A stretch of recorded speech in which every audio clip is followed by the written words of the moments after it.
Улсын хурлын гишүүн засгийн газрын хэрэглэх газрын сайд учрлын хийсэн мэдээлэл бол зөв шүү дээ. Ер нь шүү дээ зүгээр хулгайчийг бариараа гэж хамгийн чанга гошгордог гэдгийг л хэлчих ёстой юм байна.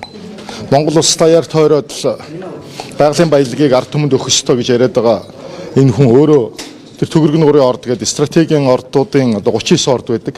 Энэ ордын дээрээс хоёр тоор хамгийн том ордуудын нэгийг хятадуудад зарцсан үнэн шүү дээ. 250 сая доллараар зарцсан гэдэг хэвлэл мэдээлэлээр хаваас 2010 оноос хойш шуугаал байсан шүү дээ. Үнэн шүү дээ. Бизнесийн холбоо хамааралтай гэдэг билийн билүү нэг хүн байдаг үстэй. Энэ баян голыг авсан, энэ махын пиксийг авсан, талхч чихрийг авсан хамтрагч нь байдаг шүү дээ. Тэр хүнийх нь нэр нь тэр биржийн сайтн дээр явж л идэг юм билээ шүү дээ. Энэ хүмүүс нь нийлээд энэ стратегийн хамгийн том ордыг хулгай хийгээд авцсан. Тэгээс учрал сайдын яриад байгаа юм бол зөв шүү дээ. Үнэн багхгүй. Яагаад гэвэл хүмүүс зөндөө ярьсан. Хамгийн гол нь энэ асар их мөнгөтэй хүмүүс чинь энийгээ дарчаад байна шүү дээ PR-аар тий.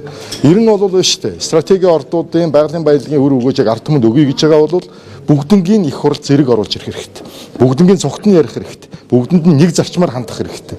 Ингээд бүгднгийн ярьж хагаад өмнө ер нь хин хулгай хийгээд яагаад аваа явцсан гэдгийг бүгднгийн энэ үгүй яриа гэж байгаа учир сайдын байр суурийг бол дэмжиж байгаа. Зөв. Энэ Camex гэдэг компани байсан юм байна лээ. Тэр компанид энэ Батулга гишүүний өөрийнх нь үүсгэн байгуулж байсан компани юм байна лээ. Гэр бүлийнх нь охин чөлөө ингээд эзэмшижсэн юм байна лээ. Хэвлэлээр зөндөл байгаа ш. Та нар зөндөл гаргаж ирсэн ш. Тэрийгээ та нар өөрсдөө харал та байгаа ш. Нийтээрээ энийг ярихгүй тэгээ мартчихна гэж бодож болохгүй ш. Тийм ш. 3 тэрбум тонн нөөцтэй. Ашиглагдах боломжтой нөөц нь тэр. Тийм учраас стратеги орд واخгүй юу? Стратеги орд гэдэг чинь Монгол улсын эдийн засагт том хэмжээний нөлөөлөл үзүүлэх энэ ордуудыг хэлж байгаа шүү дээ. Гол шалгуур нь тэр юм.